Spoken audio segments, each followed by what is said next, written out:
Ujambo na karibu tena mpendwa msikilizaji, mahali popote panapoendelea kusikiliza na kutegea sikio sauti hii. Hii ni sauti ya ndugu yako Imani Mchimbwa katika siri ya mambo yaliyofichika, na kwa ruhusa yake Luba Tite, Mumba pekee wa kweli, naja tena mbele zenu wapendwa wasikilizaji, na kipindi na mada hii ambaye tayari mzaliwa wa pili ambaye ni Zulula San ameshaitoa kwetu.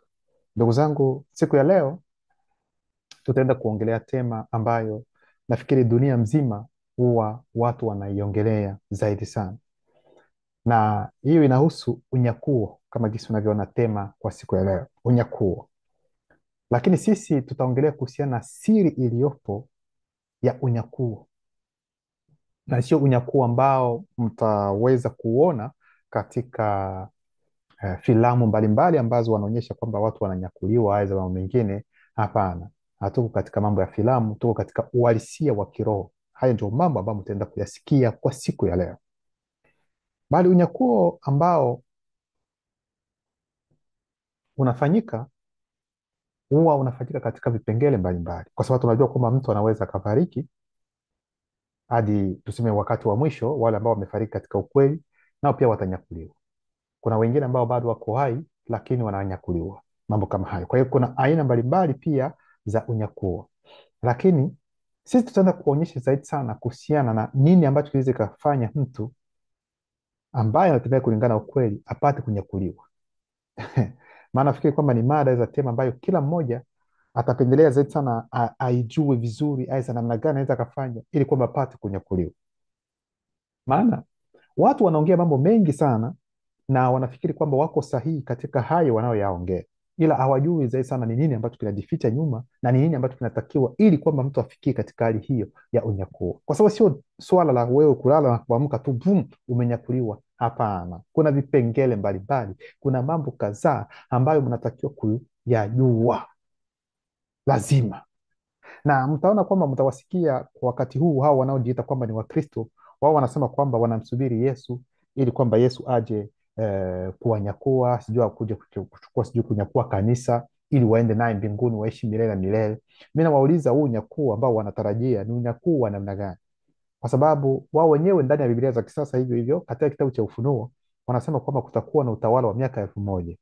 Sasa mi nawauliza, huu utawala wa miaka 1000, ikiwa nyinyi mnasema kwamba Yesu atakuja kuwanyakua na anaenda nanyi mbinguni, sasa ni akina nani ambao wataingia katika huu utawala wa miaka 1000? Hizi ni swali ambazo mi nawauliza, lakini hawajibu, hawatoi majibu, kwa sababu hawajui ni lini utawala wa miaka 1000 utatendeka, hawajui ni lini unyakuo wa mwisho utafanyika. Yaani watu wanaingia katika mkanganyiko mkubwa, na kila mmoja analeta ile nadharia ambayo yeye mwenyewe alienda kujifunza, aweza kusoma vitabu mbalimbali vilivyoandikwa na wale wasio hata na chembe chochote kile cha kiroho. Lakini hapa ndugu zangu, mtaenda kuelewa nini ambacho kinatendeka, siri iliyopo kuhusiana na unyakuo ni nini hasa zaidi sana. Kwa hiyo ndio maana nikasema kwamba hawa wanasubiri Yesu aje kuwanyakua, lakini nashukuru kwa sababu huyo mhusika hajawahi kuwepo, maana ameundwa. Yesu hajawahi kuwepo kabisa, bali Kristo wa kweli alikuwepo na alikuwa mweusi. Maana unaposema Kristo hujasema Yesu. Kristo ni tofauti na Yesu. Yesu haimaanishi chochote. Kristo ni nani? Mpako mafuta, ni Masihi, huyo anajulikana. Lakini huyu mnayehita Yesu, huyu ni wa kuunda, huyu ni wa kanisa Katoliki ambalo wenyewe waliunda kwenye nani, mkutano wa Nisee huko, nyote mnajua historia. Kwa hiyo wanapotengeneza filamu mbalimbali ambazo wataonyesha unyakuo, wataonyesha kwamba kwa mfano ikitokea kwa mfano kuna dereva ambaye anaendesha basi na huyo dereva kwamba alikuwa akimwamini Yesu. Sasa inapotokea kwamba unyakuo unafika kwa upande wake, yaani kwamba yeye ananyakuliwa. Kwa hiyo ikiwa yeye alikuwa dereva, watu wengine wote wanafariki, kwa sababu hakuna mtu ambaye ataendesha, yani moja kwa moja gari litaenda kuanguka, basi itaanguka, yani kutakuwa maajali ya kutosha, kutakuwa treni ambazo zitagongana, mambo kama hayo, kwa sababu wanasema kwamba ikiwa mtu alikuwa amemwamini huyu anayeita Yesu na unyakuo unapomtokea, anajitokea anaenda, hata kama alikuwa sijui ni rubani, boom, moja kwa moja ndege hiyo, boom. Mambo kama hayo watu wanaongea nao, huo sio unyakuo ambao watu wanatakiwa kuelewa. Haya ni mambo ambayo wanaongea, wajui unyakuo utatendeka namna gani. Watu hawajui namna mambo yanavyotendeka. Sasa kama kawaida, mafundisho haya yatakuwa katika vipengele mbalimbali, nasi tutaingia katika karata ndimsi. Kama gesi unavyojua karata ndimsi, ambacho ni kitabu cha maajabu hiki ambacho kinapatikana kupitia tovuti ya leseditionszululasan.com. Unaweza ukaagiza ukapata katika toleo la Kifaransa ambalo tuko nalo hadi muda huu kwa wakati huu. Ndugu zangu, kipengele cha kwanza kitahusu kwanza viumbe vya kwanza kunyakuliwa. Maana mkisoma ndani ya Biblia za kisasa, wao wanaongelea watu hawa wawili tu ambao walinyakuliwa, yaani kuna Enoki na kuna Eliya. Yaani ni wawili tu ambao wanaongelewa ndani ya Biblia za kisasa walionyakuliwa. Tuachane na huyu wanayeita Yesu kwamba wao baada ya kufufuka akanyakuliwa akaenda mbinguni. Tuachane na hii historia yao. Ni wawili hao tu ambao wanaongelewa zaidi sana kwamba wao ndio waliofanya nini, walionyakuliwa.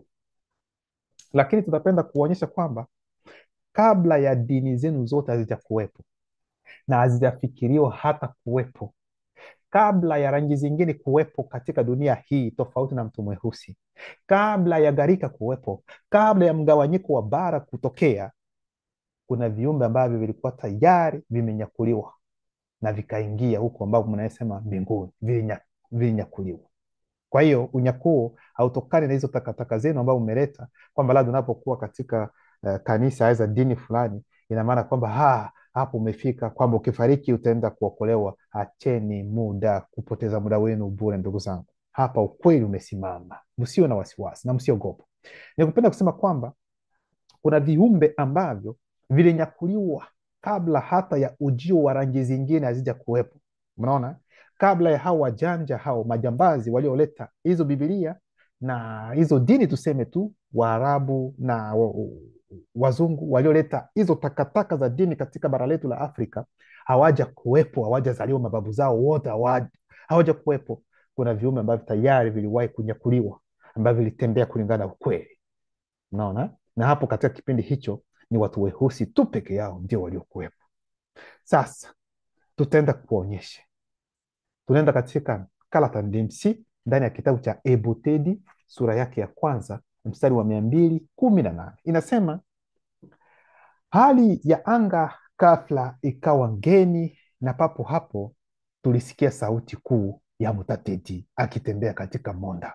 Huyu anayezungumza hapa ni nani? Huyu anayeeleza hapa historia ni mtu ambaye wataita ndani ya Biblia za kisasa kwa jina la Adamu aidha Adama, ambaye walibadilisha kwamba ni mzungu. Uongo mtupu. Moto ambaye ni mtu wa kwanza, mwanaume wa kwanza alikuwa mweusi. Watu wajua, kwa sababu maisha yameanzia katika bara letu la Afrika. Hata wazungu wenyewe wanathibitisha hilo kwamba maisha yameanza hapo Afrika. Sasa ikiwa maisha yameanza Afrika, namna gani mmoja kuonyesha kwamba mtu wa kwanza awe wa rangi nyingine ambaye si Mwafrika, si mtu mweusi? Hilo walipitia akilini, lakini litapita akilini kwa wale ambao bado wako katika ujinga kama sisi tulivyokuwa hapo awali. Lakini kwa sasa hivi ujinga umeondoka, tunajua sasa mambo kama gisi yalivyotakiwa kujulikana.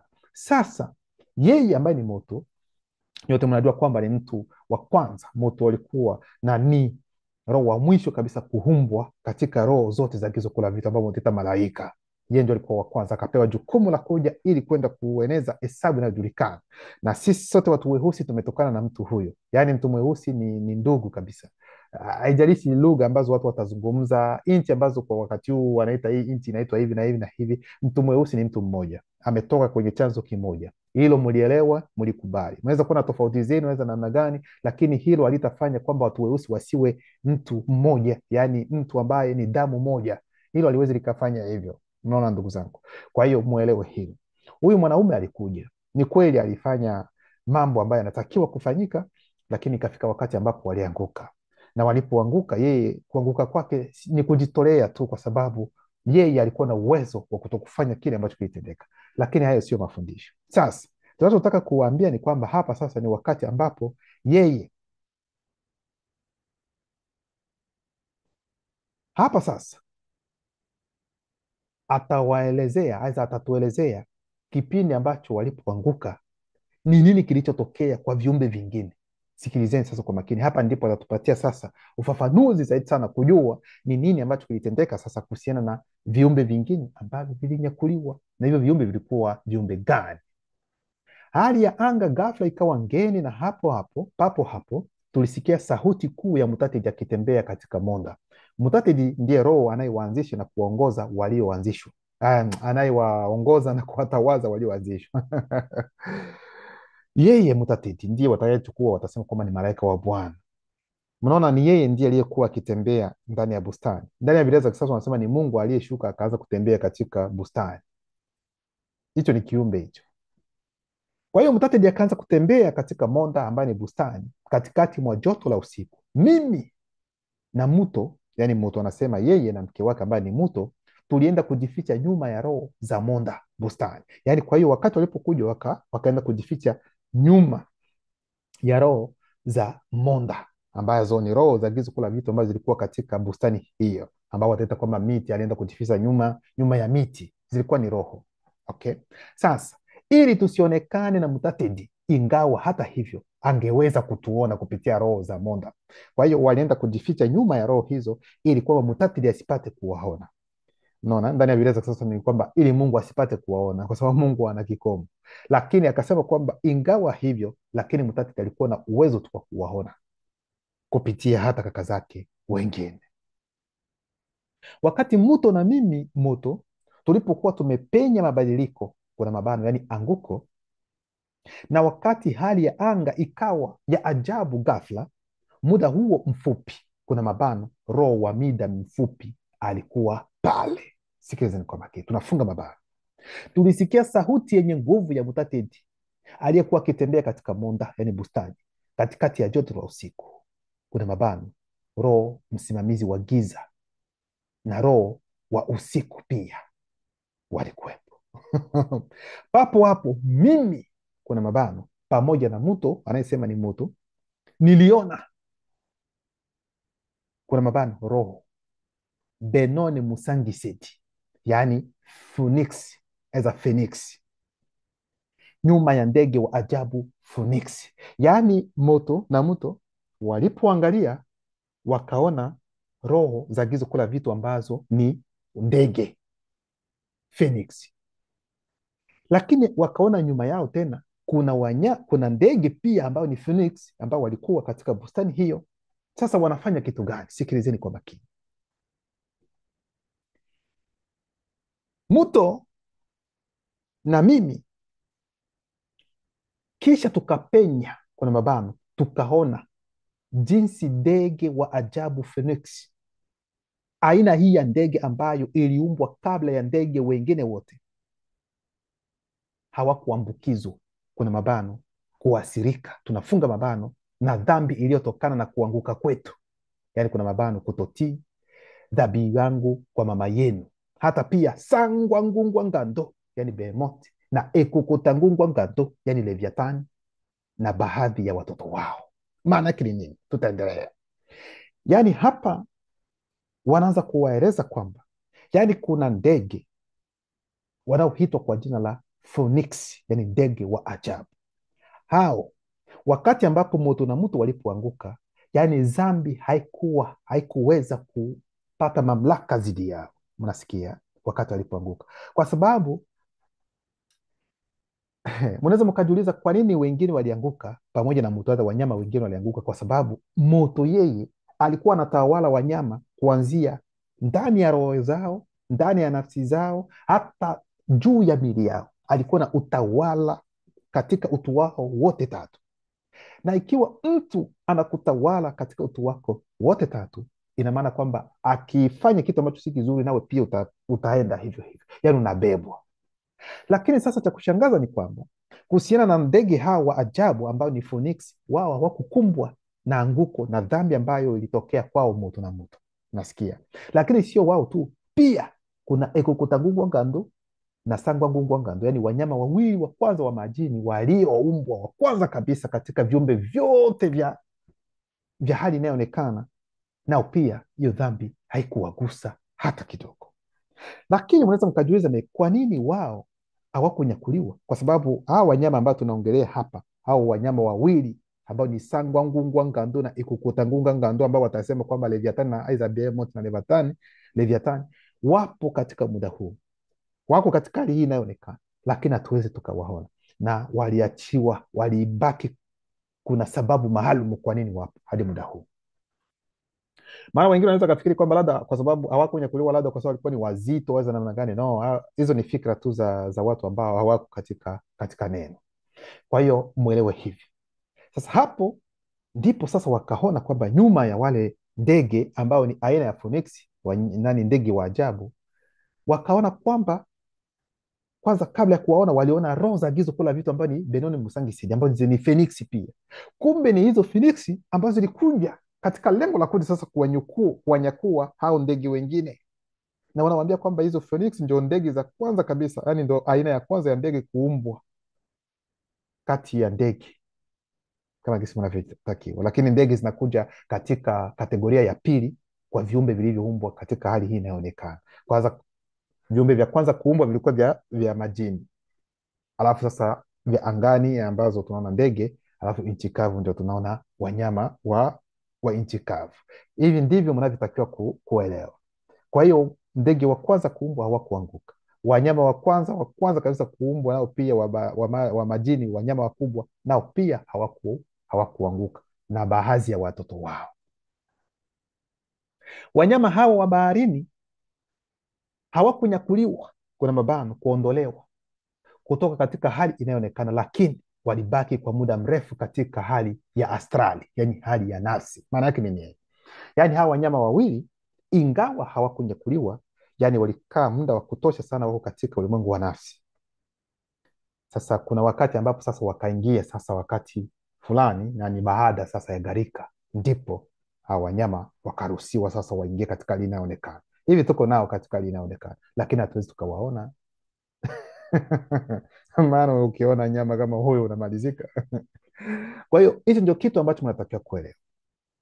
Alafu anaendelea kusema ndege hawa wa ajabu Phoenix, kwa upande wao mara moja walichukua mwili wa kiroho, yani kuna mabano tukufu, kwa sababu hawakuambukizwa na ufahamu wangu wa pili, kwa sababu walibaki waaminifu kwa ufahamu wangu wa kwanza.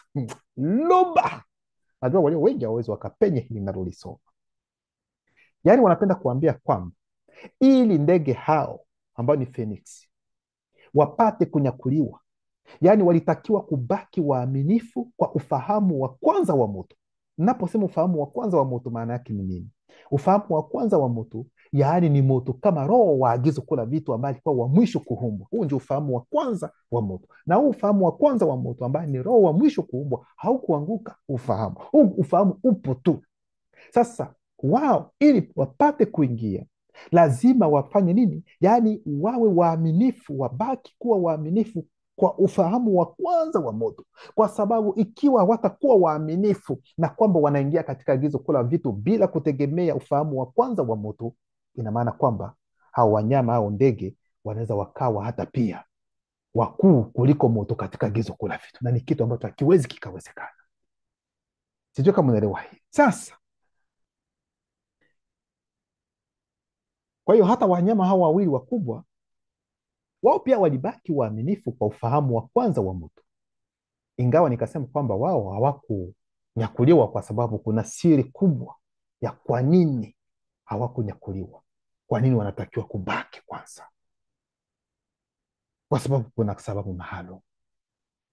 Halafu mtu anaendelea kusema ndege wa ajabu Phoenix walinyakuliwa mara moja nje ya hali inayoonekana kupitia roho, yani Benon Musangisidi, yani Phoenix. Yani kuna roho hizo sasa za Phoenix ambazo ziliwabeba wa Phoenix. Hapa mnapenda kuelezwa kwamba usipokuwa na wakufanana naye, usipokuwa na wakufanana naye katika agizo kula vitu, hauwezi ukanyakuliwa. Hiyo mnaelewa? Ndio maana roho zote za agizo kula vitu ni batu, yani ni watu, ni weusi, lakini ambao hawana miili ya nyama za nini, no. Ndio maana sisi watu weusi tunaweza tukanyakuliwa, tunaweza tukaingia katika agizo kula vitu kama tumemaliza vizuri, kwa sababu tuna wale ambao wanafanana na sisi wako katika agizo kula vitu huko ambao mnaita ufalme wa mbinguni. Lakini ikiwa hakuna wakufanana na wewe kule, hauwezi. Ndio maana kila mtu mweusi anapozaliwa anazaliwa kuna nyota. Kila mtu mweusi anapozaliwa ana nyota yake tayari. Sasa hawa wanaojiita wachungaji kwamba sijui nyota yako imeibiwa, nyota itaibiwa namna gani? Nyota itaibiwa namna gani? Mwache mambo ya kuongea. Watu wanaongea maneno lakini hawajui ni nini wanachokiongea. Sikilizeni kwa makini. Kwa hiyo Rangi zingine haziwezi zikaingia, haziwezi zikanyakuliwa tu hivi hivi. Ili kwamba rangi zingine zipate kuingia, lazima wabadiliki kuwa watu weusi. Hayo ni mafundisho mengine, siwezi nikagusia hapa nisije nikawachanganya. Tunaenda polepole sasa. Kwa hiyo hao wanyama, hizi ndege zilinyakuliwa na roho zilizokuja kuwapeleka katika gizo kula vitu ni Benoni Musangisidi pia, yaani ni roho ambazo nao pia ni Phoenix. Hicho kilikuwa kipengele cha kwanza, ili kuwaonyesha viumbe vya kwanza kunyakuliwa na ambavyo havikusumbuliwa na anguko na dhambi. Maana walio wengi wanafikiri tu kwamba sijui ni watu tu ambao watanyakuliwa, lakini unapenda kuelezwa kwamba ndege, yani viumbe vya kwanza kunyakuliwa sio watu sio watu sio watu ambao kama sisi hivi, yani ni ndege ndio viumbe vya kwanza kunyakuliwa kutoka hali hii inayoonekana na kupaa. Ilikuwa ni nini? Ni ndege. Hamwezi mkaongelewa haya mambo hata ndani ya Biblia za kisasa, hawezi wakaongelea haya ambayo tunawaambia hapa kwa siku ya leo. Ndio maana nikasema watawaambia tu kuhusiana Enoki na Eliya, hivyo tu. Basi kipengele cha pili, ufunuo kuhusu roho wa kivuko wakati wa unyakuo. Sikilizeni kwa makini. Yaani wanapenda kuambia kwamba wakati wa unyakuo kunatendeka mambo mengi sana. Ndugu zangu, tumeona kuna roho ambazo ni Phoenix zilizokuja kushindikiza ndege hao Phoenix ili waingie katika agizo kula vitu kwa ajili ya unyakuo huu uliotendeka. Hilo tumeliona, lakini pia sio hao, yani kuna mambo mengi kabla ya hapo ambayo yanatendeka kabla ya mtu kunyakuliwa. Kwa hiyo kupenda kuambia kwamba wakati wa unyakuo kuna roho mbalimbali ambazo zinashughulika kwanza kuandaa kufanya hili na lile, ili kwamba hatimaye baadaye upate kunyakuliwa. Ndio maana tunaenda katika kitabu cha Ebotedi sura yake ya kwanza mstari wa 438. Hapa ni kuhusiana na moto na moto, ambapo wanasema wameambiwa sasa, mmefika sasa kwenye hatua kubwa na kivuko cha ajabu. Kuna mabano, roho wa kivuko cha ajabu alikuwepo. Sikilizeni kwa makini. Ni kupenda kuambia kwamba ndugu zangu, moto ambaye ni mtu wa kwanza, mwanaume wa kwanza, mweusi wa kwanza duniani, alibaki mwaminifu kwa neno la Titehe, lakini pia alibaki kuwa mwaminifu kwa ufahamu wake wa kwanza, ambaye ndiye roho wa mwisho kuumbwa kati ya roho za agizo kula vitu, kwa sababu ufahamu wa moto wa kwanza haukukataa ufahamu wa pili wa moto. Hivi mnaelewa? Tofauti na shetani mlima Bobe, yeye alianguka kwa sababu ufahamu wake wa kwanza ulikana ufahamu wa pili wa shetani mlima Bobe, bali kwa moto ufahamu wake wa kwanza haukukana ufahamu wake wa pili. Na ufahamu wa pili unatokana na kitu gani? Ufahamu wa pili unatokana na hiari ambayo mtu anapewa. Na lengo la ufahamu wa pili ni kitu gani? Ni kwamba ufahamu wa pili uwe na ufahamu wa ufahamu huu wa kwanza, ili wafanywe kitu kimoja. Aloba.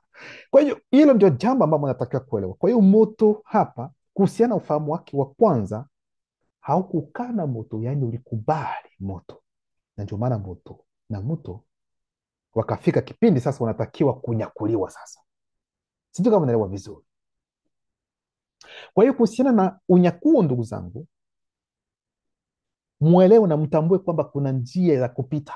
Unyakuo sio tu kwamba mtu anapaa tu vuu anaenda tu, no. Yaani kuna njia ambayo mtu anatakiwa kufuata ili kutoka na kupaa. Sio lazima watu wajue hivyo. Yaani kuna njia, kuna barabara, ikiwa watu wanapenda kuelewa katika Kiswahili kingine, ambayo mtu anatakiwa kupita, ambaye ananyakuliwa anatakiwa kupita ili kuenda. Na hiyo njia hiyo ambayo mtu anapita hiyo ili kwamba apate kunyakuliwa inaitwa ni kivuko kikubwa na cha ajabu. Hicho ndio kivuko chenyewe, hiyo barabara. Na hapo hauendi peke yako hata kidogo. Ndio maana kitabu cha Biala ambayo itaita Kumbukumbu la Torati sura yake ya 4 mstari wa 6 hadi 7 inasema, kwa maana kuu na mwenye nguvu, Roho wa kivuko cha ajabu atatumwa mbele yenu baada ya kuondoka kwangu katika hali isiyoonekana, ili kuwalinda ninyi njiani na kuongoza kiroho hadi mahali palipotayarishwa. Huyu ni Busi anayeongea na taifa la watu weusi, ndugu zake, lakini tunajua kwamba anaelezwa wanawaeleza kwamba kuna roho ambaye ni roho wa kivuko cha ajabu, yeye atatumwa mbele yenu, ni yeye atakayewaongoza katika kipindi hicho. Ina maana kwamba taifa lote aliwezi likaona huyo roho, lakini yule ambaye amebaki kama vile msimamizi, yeye anaweza akaanzishwa na huyo roho, anaweza akamwona ikiwa huyo roho anakubali kufanya hivyo. Na hapo tunaongelea Belonge ambaye utaita Yoshua, ambaye alichukua nafasi ya Busi wakati Busi aliponyakuliwa.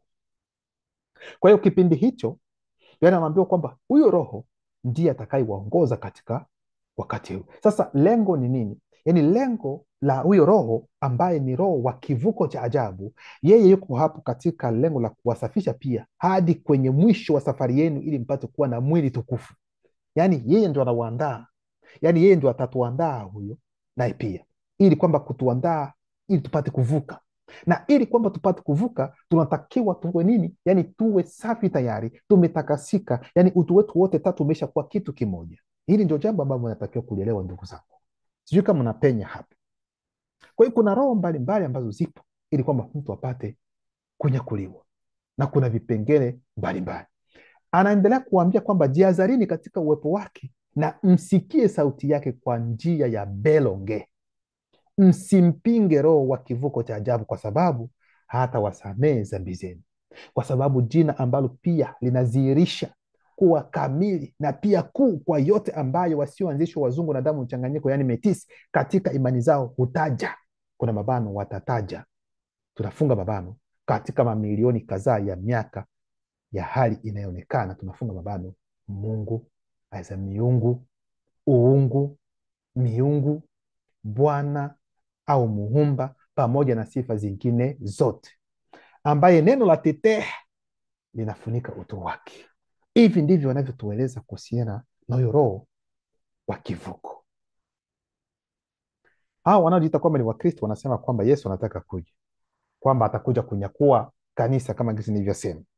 Wengine eti kwamba kanisa litapita katika ziki kuu, wengine wanabebana kanisa litapita katika ziki kuu, na wote wanasema kwamba wanaamini Mungu mmoja, wanaamini mkombozi mmoja, wanamwamini sijui muumba mmoja, lakini hawaelewani katika mambo ambayo ni madogo madogo tu.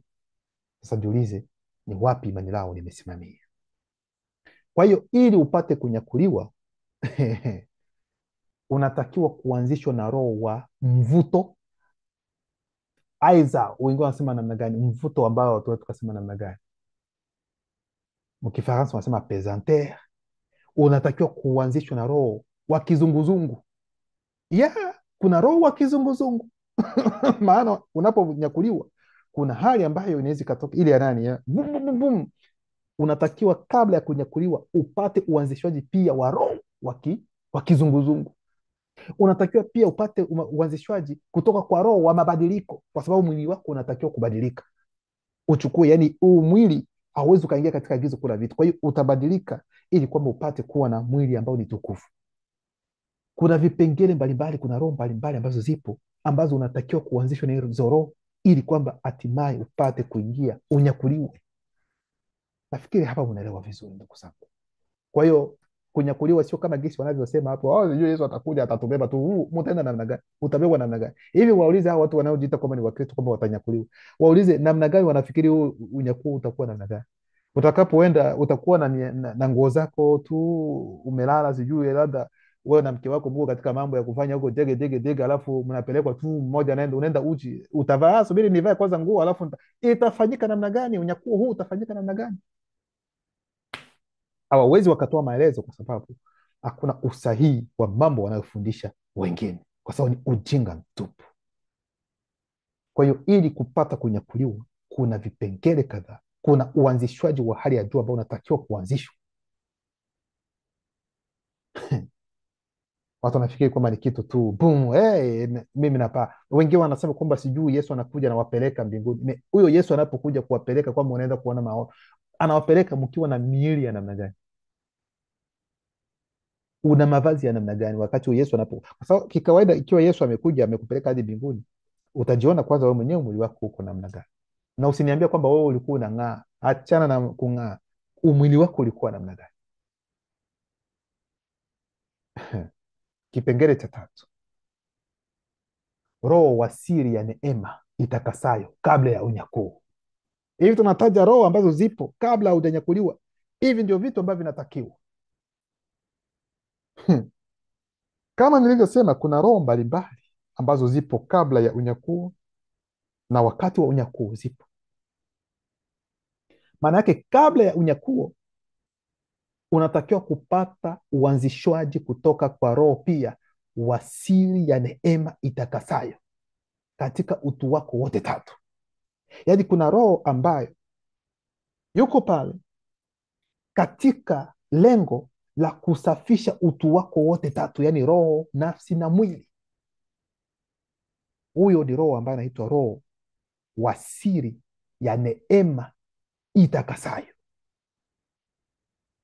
kwa sababu tunajua kwamba mtu sote ambao tuko katika ukweli huu tumepata uzirisho wa neema, ndio maana tuko hapo. Lakini tunapopata uzirisho wa neema haijamaanisha kwamba tumepata uzirisho wa neema itakasayo. Hapana. Kwa hiyo ni kipengele kingine ambacho kinakuja kwenye mwisho mwisho. Yaani unaweza ukapata uzirisho wa neema, lakini sio uzirisho wa neema itakasayo.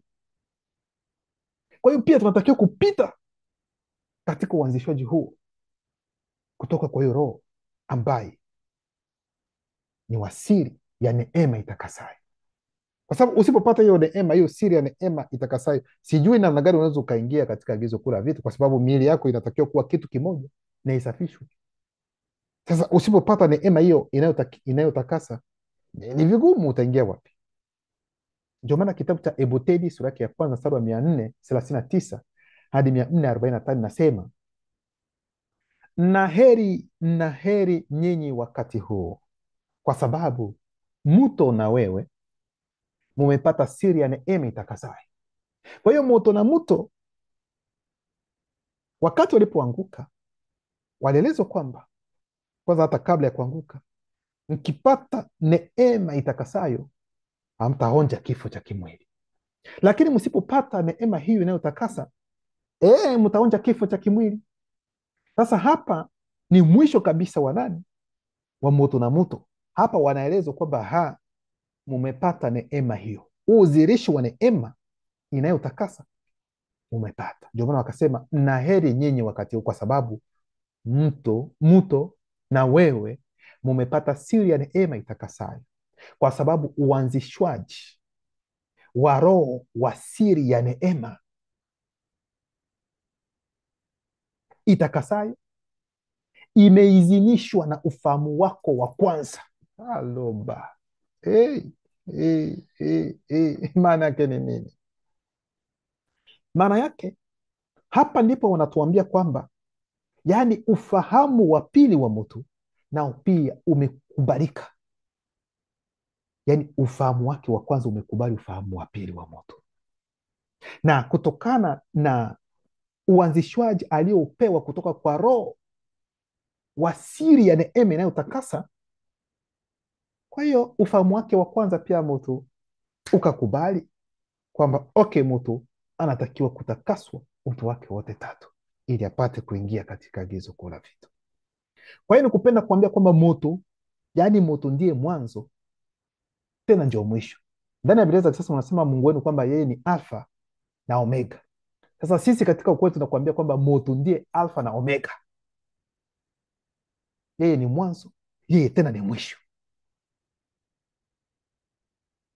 Hivi ndivyo unavyotakiwa kuelewa, kwa sababu tunaposema nzaliwa wa kwanza, sisi nzaliwa wa kwanza na nzaliwa wa pili. Uwezi ukasema kwamba wao ni mwanzo, wao ni mwisho. No, wao wako kabla ya mwanzo na wako baada ya mwisho. Ila Mungu wa Biblia za kisasa, yeye ana mwanzo na ana mwisho. Yeye ndio Alfa na Omega, yani mwanzo na mwisho. Yani kabla ya mwanzo yeye hayupo na baada ya mwisho hayupo. Kwa hiyo moto ndiye mwanzo tena ndio mwisho. Maana yake ni nini? Ndani ya Biblia za kisasa wanasema huyu Yesu anasema kwamba sijua hakuna mtu aliyepaa mbinguni, aliyepata kwenda juu mbinguni isipokuwa mwana wa mtu ambaye ameshuka kutoka mbinguni. Aidha, tafsiri nyingine inasema kwamba wala hakuna mtu aliyepaa mbinguni ila yeye aliyeshuka kutoka mbinguni, yaani mwana wa Adamu. Hivi mnaposoma ili andiko mnalielewa vizuri? Maana wanasema kwamba mwana wa Adamu aliyeshuka kutoka mbinguni, huko mbinguni yeye anaitwa kwamba ni mwana wa Adamu, yaani mwana wa Adamu. Huyu Adamu ni nani huko mbinguni? Kikawaida ikiwa ni Adamu, yani atakuwa ni Mungu huko mbinguni. Na kikawaida ndani ya Biblia sasa wanasema kwamba Yesu yeye ni Mungu, si mtu. Sasa huyo mwana wa, wa mtu aidha mwana wa Adamu ni nani aliye mbinguni? Mwana wa Adamu aliye mbinguni ni nani? Kwa sababu unaposema mwana ina maana kwamba kuna baba. Sasa wanakuambia kwamba mwana wa Adamu aidha mwana wa mtu, ina maana kwamba kuna mwana na kuna mtu, yaani mtu ndiye baba wa mwana. Sasa huyo baba wa mwana yeye ni nani? Kwa sababu wenyewe wanasema kwamba Mungu si mtu. Ndani ya kitabu cha Hesabu sura yake ya 23:19 Mungu si mtu wala si mwanadamu. Okay, sasa ikiwa Yesu ni mwana wa mtu, aidha mwana wa Adamu, aidha mwana wa binadamu, huyo mtu ni nani? Kwa sababu yeye ndio mwana. Sasa huyu mtu ni nani? Haina maana yote, sio? Watu wanafikiri namna. Kwa hiyo yeyote ambaye anataka kunyakuliwa, ndio maana nikasema kwamba moto ndiye mwanzo na ndio mwisho. Yaani yeyote ambaye anatakiwa kunyakuliwa, yaani ufahamu wa kwanza wa moto ambao ni roho wa mwisho kuumbwa,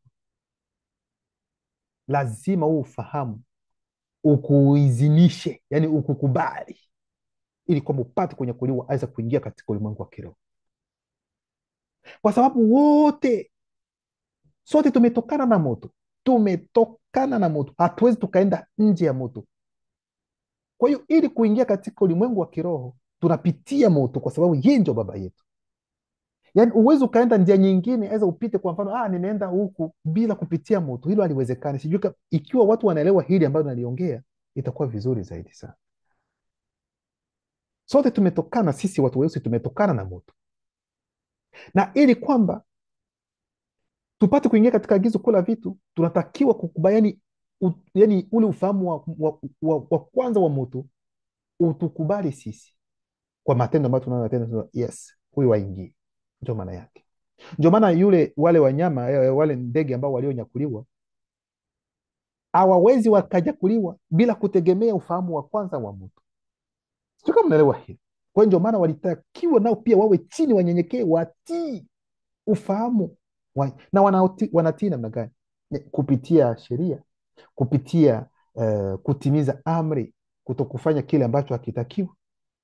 Kwa sababu wanafikiri kwamba sisi hapa ili kujua kwamba muumba ni muumba, mambo yote yako hivi, ni nini? Ni kupitia moto. Ndio maana tunajua ikiwa tunaheshimu sheria na mambo mengine, ni kupitia moto ndio tumejua.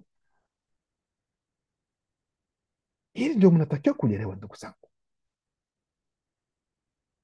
Kwa hiyo kwa kutii neno la lugha ni kupitia ufahamu wa moto wa kwanza, yaani ufahamu wake wa kwanza wa moto.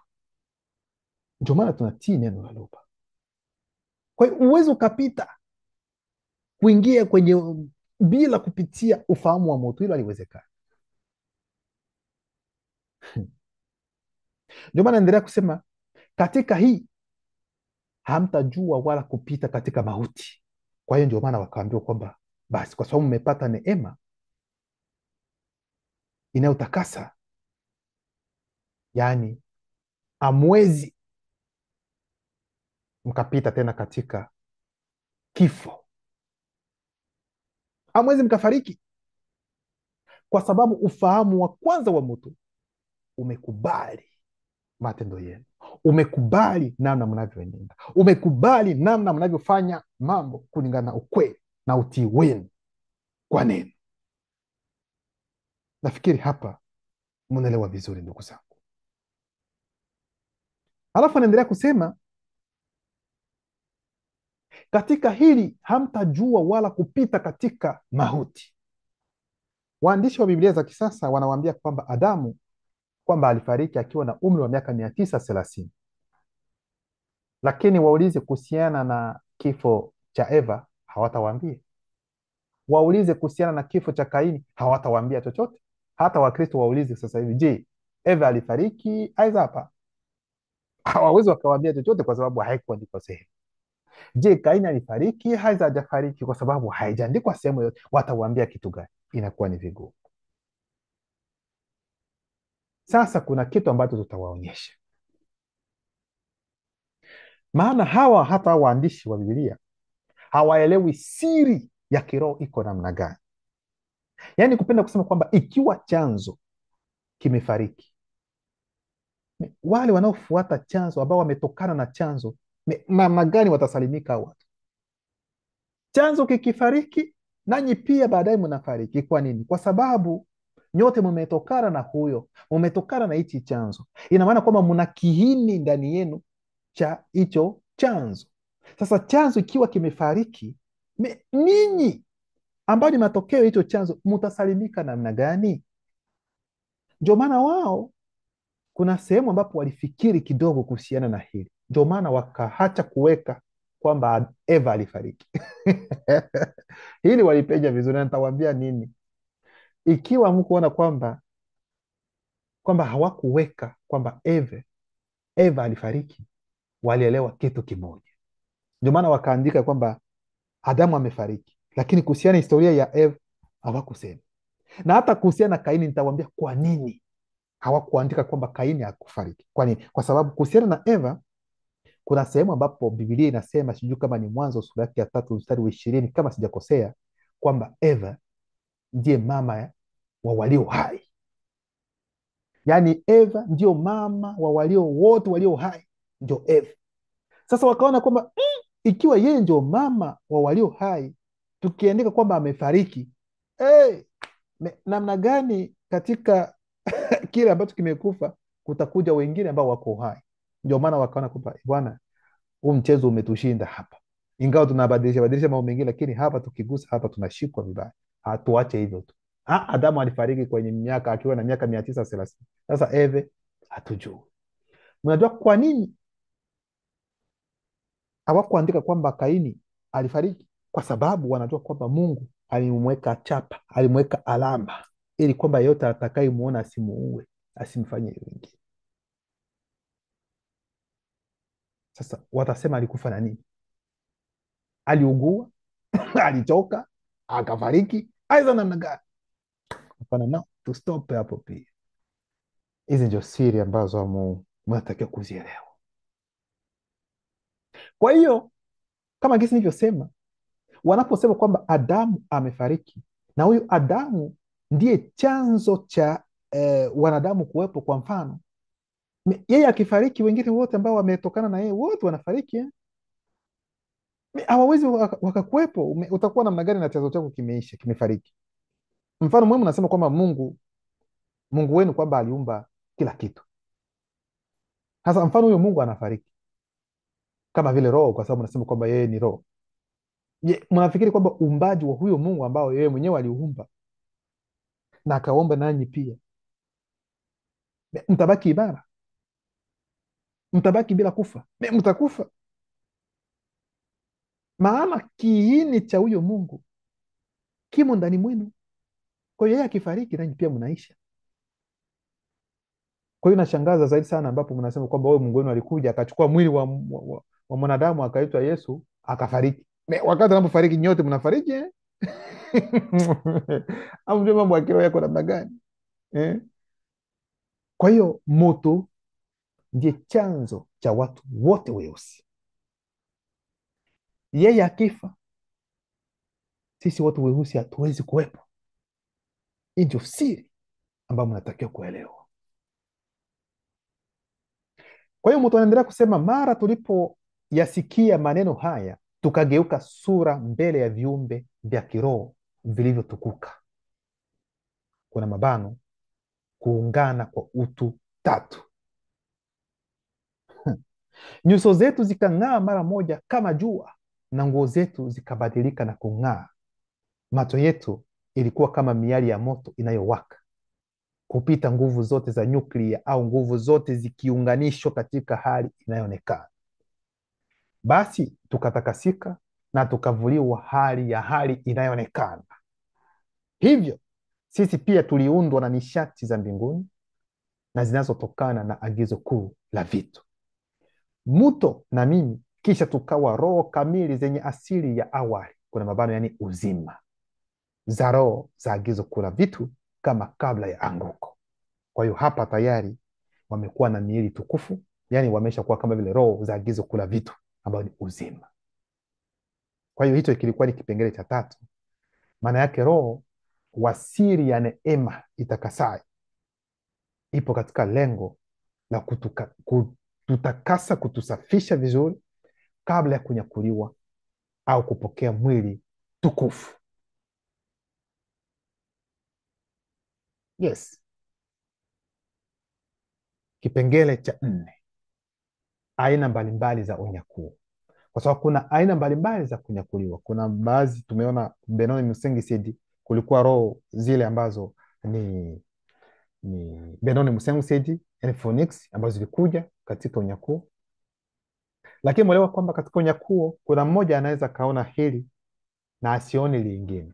Ni kama vile mtu anaweza kaona, kwa mfano, kumetokea hii wanayoita ajali, watu wameumia, wanaona kwamba kuna kuja gari la kubeba wagonjwa ambayo ni ambulance, na kuja wanachukua, anaona watu wawili ambao wanachukua wale ambao wamepata hiyo mara wanaita ajali, wanawaingiza ndani ya ambulance, ndani ya gari la wagonjwa, na wanawapeleka. Sasa huyu anaweza kaona watu wawili, lakini mwingine akaona hata watatu, anaona hata na dereva ambaye alikuwa akiendesha. Kwa hiyo kuna roho nyingi sana ambazo zipo katika wakati wa unyakuo. Ndio maana kipengele cha 4 ni aina mbalimbali za unyakuo. Tunaenda katika kitabu cha Dubise sura yake ya kwanza, ambayo tita Enoki, sura yake ya kwanza mstari wa 1082 hadi 1093. Inasema Dibangani na Biedi, hizi ni roho mbili ambazo zilikuja zikamwonyesha Dubise mambo mengi sana. Walinitokea tena mimi Dubise, walinichukua ili kunileta pamoja nao kwa hitimisho kwenye moja ya makao ya agizo kula vitu. Yaani hapa sasa ni wakati wake wa mwisho, hawezi akarudi tena katika hali inayoonekana. Yaani sasa hapa ameenda kwa, yaani mara ya mwisho kabisa. Sasa ataeleza kile ambacho kilitendeka, lakini kabla ya hapo Dibangane alitamka sentesi ya ajabu isiyoweza kuelezeka, na ghafla mimi Dubise mara moja nilibadilika mwonekano wangu. Yaani ni kama vile mtoto, kuna mabadiliko ambayo yapo. Ni kama vile mtoto, mimba inatungwa, nakuwa yaye ndani inaingia, alafu kanakuwa mabadiliko mtoto gisi anavyo, hadi mtoto anapozaliwa kuna mabadiliko ya mwili ambayo ipo, na hata mtoto anapozaliwa tena ataendelea kukua, na sura ambayo alikuwa nayo akiwa bado mtoto mchanga, anapokuwa na umri wa mtu mzima, hiyo sura mtaona kwamba haipo tena, imebadilika. Yani hayo ndio mabadiliko pia. Kwa hiyo hata kuzaliwa kwa mtoto nayo pia inaanza kutuandaa na kutuonyesha namna gani mabadiliko yanatakiwa kufanyika wakati wa unyakuo pia. Kwa hiyo Dubisi yeye anasema, lakini kabla ya hapo Dibangani alitamka sentesi ya ajabu isiyoweza kuelezeka, na ghafla mimi Dubise mara moja nilibadilika mwonekano wangu. Pale mbele ya Dibangani na Biedi nilianza kubadilika, huku nikibadilika sura kwa wakati mmoja. Uso wangu ulianza kung'aa kama jua, huku nguo zangu zikiacha nafasi kwa nguo zingine zenye mwanga unaometa. Sura yangu yote ikawa kama umeme.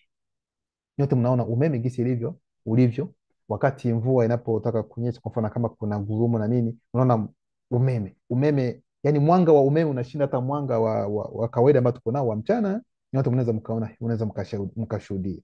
Sasa akasema kwamba yani sura yake ikawa kama umeme, macho yangu yakawa kama miali ya moto, mikono yangu na miguu yangu ilikuwa kama shaba iliyosuguliwa, na sauti yangu ikawa ya ajabu. Yaani hapa tayari ameshakuwa na mwili wa kiroho. Ina maana kwamba wakati wa mabadiliko hayo, matumbo nayo pia yanabadilika, kwa sababu alikuwa akipumua kupitia nani, yani kwa msaada wa nani, wa oksijeni. Muda huo yani inastopiwa, yani hauna haja ya kupumua tena. unakuwa kwa sababu roho za gizo kula vitu hazina haja ya kupumua, unaona, hazina haja ya kupumua. Kwa hiyo wakati wa mabadiliko hayo yote yanabadilika pia hata ndani ya mwili wa mtu. Kwa hiyo sasa hapa tayari Dubise anachukua mwonekano wa mwana wa moto, wa mtoto wa moto katika uhalisia unaojulikana. Hii ndio maana yake, yaani anabadilishwa ili afanane na watoto wa moto katika uhalisia unaojulikana, ambao ni watoto hao watakaoenda kueneza hesabu inayojulikana. Mimi Dubise nilitakaswa hivyo na kuvuliwa hali ya kuonekana. Kuanzia sasa na kuendelea, niliundwa pia na nishati za mbinguni na kutokana na agizo kuu la vitu, kwani nikawa roho kamili yenye asili ya awali, kuna mabano, yani uzima wa roho za agizo kuu la vitu. Kisha mimi Dubise nilisafirishwa hadi kwenye uhalisia wa kiroho. Kwa hiyo ndugu zangu, unyakuo wa Dubise, yeye anatueleza kwamba ulianza namna gani. Ulianza kwa kusikia sauti, ambayo hiyo sauti haiwezi kuelezeka, lakini roho yake ilishika mawimbi ya sauti hiyo, na moja kwa moja baada ya kusikia tu hiyo sauti ukaanza mabadiliko, mwili ukaanza kubadilika kuwa mwili tukufu. Kwa hiyo ndio maana nikasema kwamba kuna aina mbalimbali za unyakuo namna gani, kila mmoja na gisi ilivyo.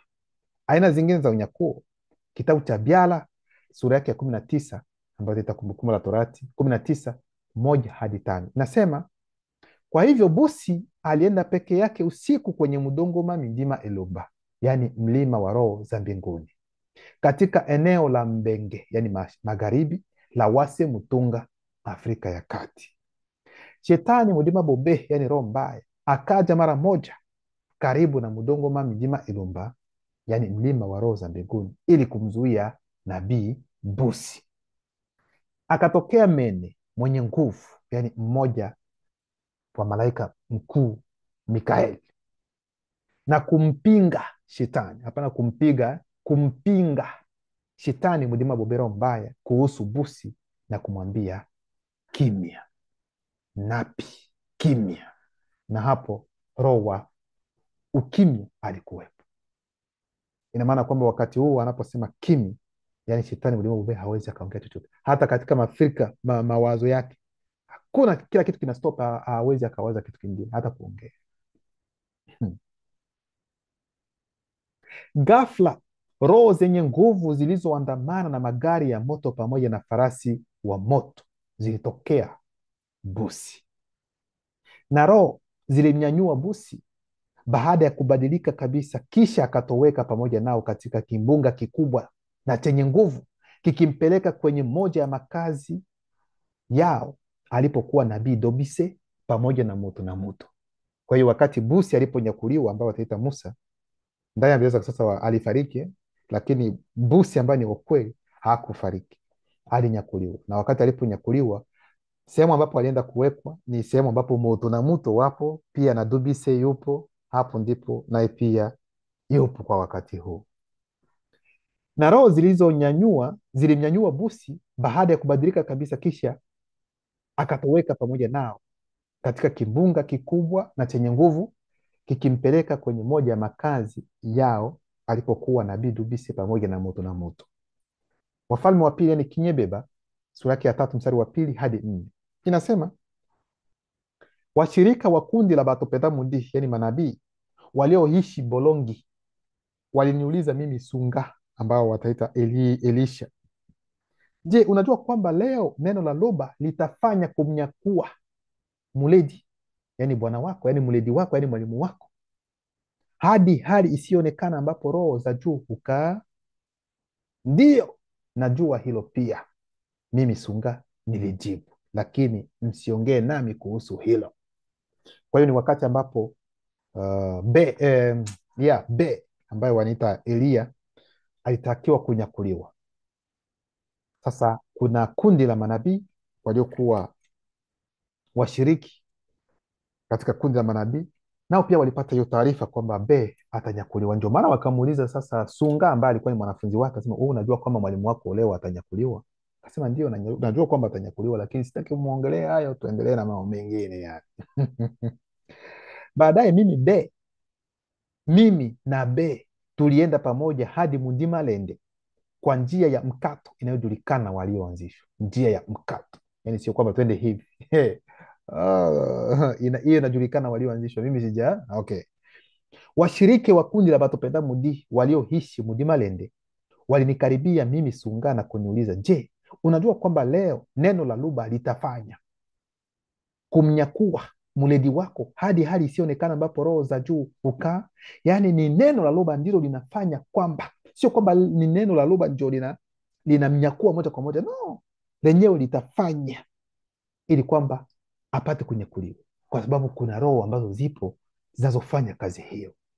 Unaona ndugu zangu, ndiyo najua hilo pia. Nilijibu hivyo mimi Sunga, lakini msiongee nami kuhusu hilo. Kinyebeba, Wafalme wa Pili sura ya 3 mstari wa 10 hadi 11 inasema, tulipokuwa tukitembea na kuzungumza, ghafla roho zenye nguvu zilizoandamana na magari ya moto na farasi wa moto zilitotokea, na roho zilimpandisha Be baada ya mabadiliko kamili, ambaye baada ya kutoweka pamoja nao katika kimbunga kubwa na nguvu chenye ufahamu, kimbunga hiki kilikuwa Dibao, yaani kimbunga hicho ni Ofanim. Ndani ya Biblia za Kiswahili wanasema ni gurudumu. Gurudumu ni roho za gizo kula vitu, ambao wao wako pale kusafirisha roho. Yaani ikiwa mnaweza mkapenda kujua huu ndio usafiri wa kiroho, ni Ofanim, yaani ni madibao, ndio usafiri wa roho. Walimleta kwenye makao yao ambapo moto na mto wanapatikana, pamoja na Batopeda Mudi Dubise, busi mwenye nguvu na watoto kutoka moja kwa moja kwa moto na aina zingine za maisha zinazojulikana. Huyo pia ni Be, naye pia wakati aliponyakuliwa, makao alipo kwa wakati huu ni pale ambapo moto na moto pia wapo, akina Dubise, akina busi, naye pia Be yupo hapo. Kwa hiyo nikupenda kuambia kwamba sehemu hiyo sio watoto wote sio wote wanaotoka katika linaonekana lazima watakuwa hapo, no, kwa sababu kuna makao mbalimbali. Hao wapo hapa, wengine wako hapo, hivi na hivyo, kama gisi mlidi alivyotuelezea. Kitabu cha Esombe sura yake 26 mstari wa 31 hadi 33 inasema, ninachotaka kusema kaka na dada, kwamba asili yetu ya sasa ya nyama, damu na mifupa haiwezi kurisi agizo kuu la vitu, wala kile kinachoharibika hakirisi kutoharibika. Unaona? Kwa hiyo ili kuingia katika paradiso, yani unatakiwa kubadilika, mwili wako unakuwa tofauti, kwa sababu mwili wa kimwili hauwezi ukaingia katika paradiso.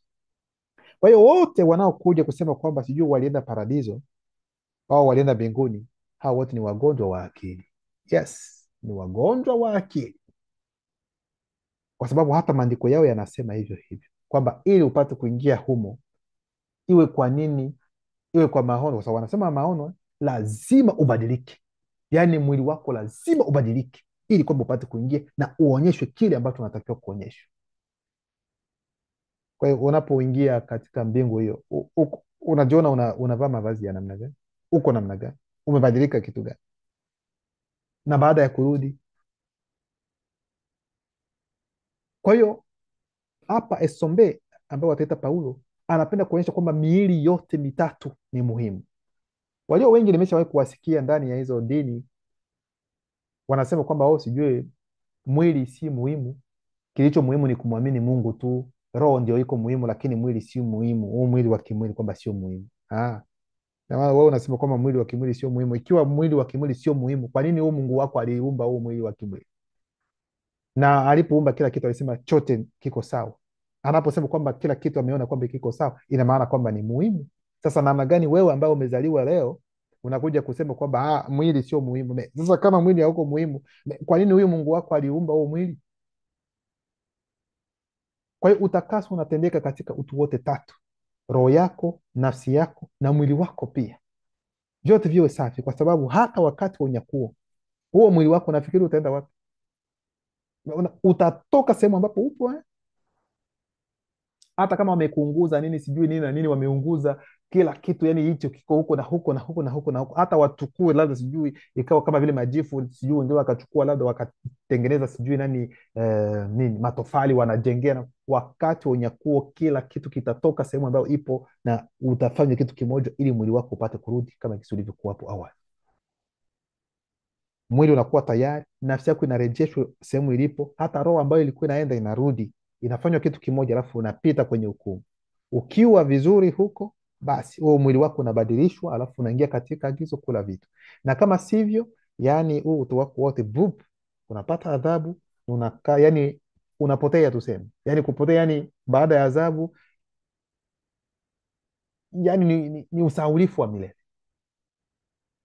Maana swala la moto na mambo mengine, achana na hao ni wajanja hao wanaoabudu, wanaohubiri watu kwamba sijui ukifanya hivyo utaenda kuungua. Hao ni watu ambao wanawaweka katika woga ili msitoke humo, maana mkitoka sadaka itapungua.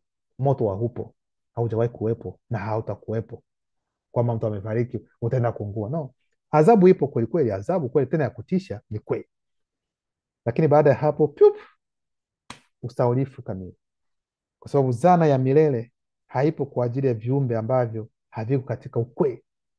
Yaani unaposema milele, maisha ya milele na milele, inatakiwa tu kwa wale ambao wanatembea kulingana na ukweli. Kwa hiyo wewe ambaye haukutembea kulingana na ukweli, unafikiri utarisi kitu ambacho ni milele na milele? Milele na milele unaungua importe quoi. Zana ya milele na milele haipo kwa viumbe vingine vyote ambavyo viko vilivyotembea si kulingana na ukweli. Hata huyu Mungu mwenyewe amesema namna gani wakati alipomfukuza huyo Adamu? Si alisema namna gani? Alisema kwamba tumzuie ili kwamba asije akala tena ili tunda la nani, la uzima, akapata nini? Akabaki hivyo katika maumivu yake milele na milele, na ni kitu ambacho hakiwezekani, na ndio maana akaweka wale makerubi ili wazuie njia asipite. Hata huyu Mungu wenu anaonyesha kwamba ili swala la moto alipo, kwa sababu hata yeye mwenyewe hawezi akaamua kwamba kiumbe chake ambacho ameumba kibaki na milele milele milele milele kinaungua kwa kitu gani? Ah, kwa hiyo utu wote tatu wa mtu lazima ubadilike, uoshwe. Bila hilo ni vigumu kuishi. Sio kama naelewa hilo, ndugu zangu. Hata huyu mnayeita kwamba ni Yesu ambaye hajawahi kuwepo, mwenyewe haelewi hata maandiko yanasema namna gani.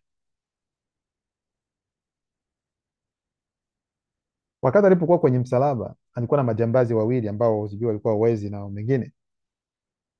Mmoja anamtusi mwingine, anasema kwa nini wewe unamtusi hivi nini nini? Anasema wewe bwana, na mimi unikumbuke katika nini, katika ufalme wako. Alafu Yesu atasema namna gani? Akasema kwamba leo hii utakuwa nami peponi. Uongo mtupu.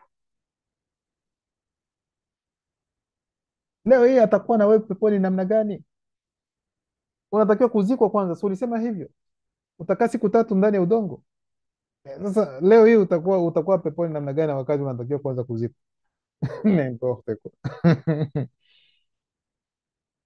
Esomba anaendelea kusema kwenye mstari wa 32 kwamba hapa nitawafunulia siri, sisi sote hatutapitia kifo, lakini sote tutabadilishwa mara moja, kufumba na kufumbua, kwa tarumbeta ya mwisho ya ajabu. Mmoja wa walinzi wenye nguvu atapiga kiroo katika tarumbeta ya ajabu, kuna mabano, atatoa ishara kwa kupiga musebalonge, yani tarumbeta hai, na wafu watafufuliwa bila kuharibika, nasi tutabadilishwa. Hichi ndio kitu ambacho kipo. Kipengele cha 5 na ndio cha mwisho, unyakuo wa mwisho.